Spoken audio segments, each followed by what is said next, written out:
बिहार में विधानसभा चुनाव के फेज 1 की वोटिंग के दिन डिप्टी सीएम विजय सिन्हा और आरजेडी के एमएलसी अजय सिंह के बीच गर्मागर्म बहस हुई। ये बहस क्यों हुई, इसके बाद और क्या कुछ हुआ, आइए आपको इन मेन पॉइंट्स के जरिए समझाते हैं। पहला, उप मुख्यमंत्री विजय सिन्हा और आरजेडी के एमएलसी अजय सिंह के बीच गर्मागर्म बहस हुई, क्यों हुई। दूसरा, डिप्टी सीएम ने एमएलसी अजय सिंह पर शराब पीकर पोलिंग बूथ पर आने का गंभीर आरोप लगाया, इसके बाद क्या हुआ। तीसरा, उप मुख्यमंत्री विजय सिन्हा के काफिले पर गोबर, चप्पल और पत्थर फेंके गए। चौथा, डिप्टी सीएम अपने ही बॉडीगार्ड पर भड़कते और उसे खरी खोटी सुनाते नजर आए हैं। वहीं पांचवा पॉइंट, एक बच्चा डिप्टी सीएम विजय सिन्हा के आगे आता है और आरजेडी जिंदाबाद के नारे लगाने लगता है। और आखिरी पॉइंट कि आखिर डिप्टी सीएम एसपी पर भड़कते हैं और फोर्स भेजने की डिमांड करते भी नजर आए हैं। अब आपको बता दें, ये सब मतदान के माहौल में शांति सुरक्षा पर बड़ा सवाल खड़ा करते हैं। आइए अब आपको डिटेल में समझाते हैं कि दरअसल ये पूरा मामला क्या है और इसमें अब तक क्या क्या हुआ है। आज बिहार की सियासत ने एक नया परेशान करने वाला चेहरा दिखाया। लखीसराय के खोरियारी खुयारी इलाके में उप मुख्यमंत्री विजय सिन्हा का काफिला रुक गया। भीड़ ने उनकी गाड़ी घेर ली, नारेबाजी की और कुछ लोगों ने उनपे गोबर, चप्पलें और पत्थर तक फेंके। ये हमला सिर्फ एक काफिले पर हमले की खबर नहीं, ये उस राजनीतिक घमासान की झलक है जो अब लोकतंत्र के महापर्व को भी छेड़ रहा है। विजय सिन्हा ने सीधे सीधे आरजेडी समर्थकों और एमएलसी अजय सिंह को जिम्मेदार ठहराया और इसे आरजेडी का गुंडा राज करार दिया। दूसरी ओर मामला और जटिल हुआ जब आरजेडी के एमएलसी अजय सिंह और उप मुख्यमंत्री के बीच सड़क पर शब्द युद्ध बढ़ा। तू तड़ाक, आरोप प्रत्यारोप और खुली जुबानी लड़ाई सामने आई। सुनिए ये वीडियो। दारू पी के जाकर हंगामा क्यों करते हो? यार तुम हो क्या?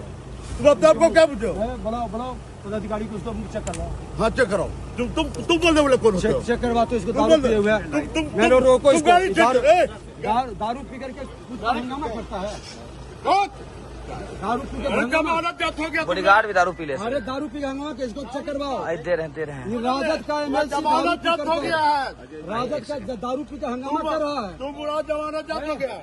कहाँ प्रशासन लगाओ?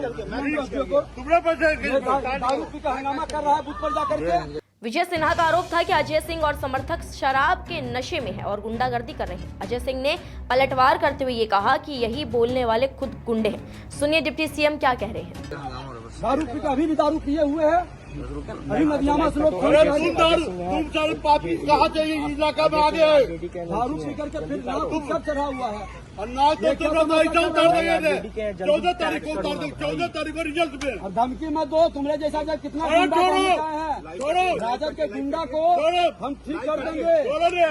राजद के गुंडा विवाद इतना बढ़ा कि कुछ लोग प्रशासन की निष्क्रियता पर सवाल उठाने लग गए। क्या स्थानीय पुलिस और प्रशासन स्थिति को कंट्रोल करने में सक्षम थे? इसके बाद विजय सिन्हा अपने ही बॉडीगार्ड को कहते हैं कि जब फायरिंग नहीं कर सकता है तो बॉडीगार्ड रहने का क्या फायदा है। दरअसल लखीसराय में वोटिंग के दौरान तनाव बढ़ने के बाद बिहार के उप मुख्यमंत्री विजय सिन्हा अपने ही बॉडीगार्ड पर भड़कते, उसे खरी खोटी सुनाते नजर आए हैं। देखिए ये वीडियो। जब फायरिंग नहीं कर सकता है तो सब बॉडीगार्ड रहने का क्या औचित्य है? ये बॉडीगार्ड रहने का क्या? जो बॉडीगार्ड के देखिए चेहरे पर सारा गोबर और पत्थर फेंके हुए हैं।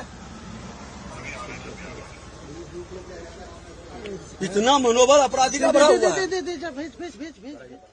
इस पूरे हंगामे के बीच एक दृश्य सबसे ज्यादा चर्चा में आया। वो है जब एक बच्चा जोर से आरजेडी जिंदाबाद के नारे डिप्टी सीएम विजय सिन्हा के सामने लगाने लगा और भीड़ में जोश और आक्रोश का मिश्रण दिखाई दिया।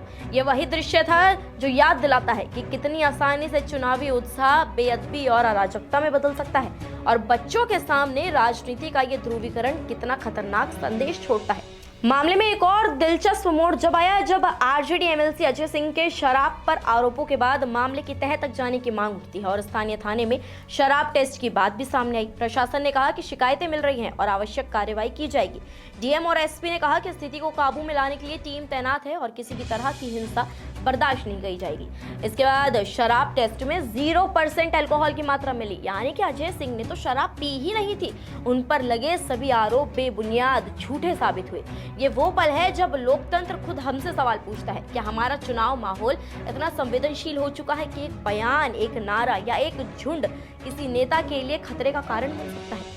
वोटिंग का माहौल सुरक्षित, शांत और निर्भीक होना चाहिए, ना कि पत्थरबाजी, गाड़ी पर कब्जे का अड्डा होना चाहिए। प्रशासन को चाहिए कि वो न केवल तत्काल कार्रवाई करे बल्कि भविष्य में ऐसे तनावों की जड़ तक जाए। सोशल मीडिया, भड़काऊ भाषण और दलगत हिंसा की सतत निगरानी।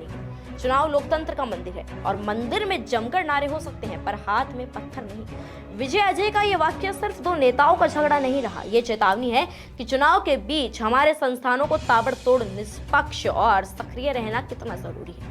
जनता, प्रशासन और राजनीतिक दल तीनों पर यह जिम्मेदारी आती है कि वोटिंग माहौल को कैसे सुरक्षित रखा जाए ताकि वोट की ताकत सार्वजनिक और शांतिपूर्ण तरीके से परखी जा सके। आगे क्या होगा यह प्रशासन की तत्परता, राजनीतिक जिम्मेदारी और चुनाव आयोग की निगरानी पर निर्भर करता है। लेकिन आपने देखा किस तरीके से डिप्टी सीएम विजय सिन्हा तू तड़ाक करते, अपशब्दों का इस्तेमाल करते और भड़कते हुए नजर आए। यहीं तक कि उन्होंने शराब पीने के आरोप तक लगा डाले हैं। इस पूरे मामले को लेकर, बॉडीगार्ड को सुनाने को लेकर एसपी पर भी भड़क रहे हैं। बताइए, गुंडागर्दी वो इसको बोल रहे हैं कि एमएलसी के जो नेता है गुंडागर्दी कर रहे हैं। अब आप हमें वीडियो के कमेंट सेक्शन में ये बताइए कि आखिरकार इस पूरे मामले में गुंडागर्दी किसने करी है और इस पूरे मामले को आप किस तरीके से देखते हैं। नमस्कार, मैं हूं मानक गुप्ता। अगर आपको हमारा ये वीडियो पसंद आया हो तो इसे लाइक और शेयर जरूर करें और हाँ, हमें सब्सक्राइब और फॉलो करना ना भूलें ताकि आप देश और दुनिया की कोई खबर मिस ना करें। तो जुड़े रहिए हमारे साथ और देखते रहिए न्यूज़ 24।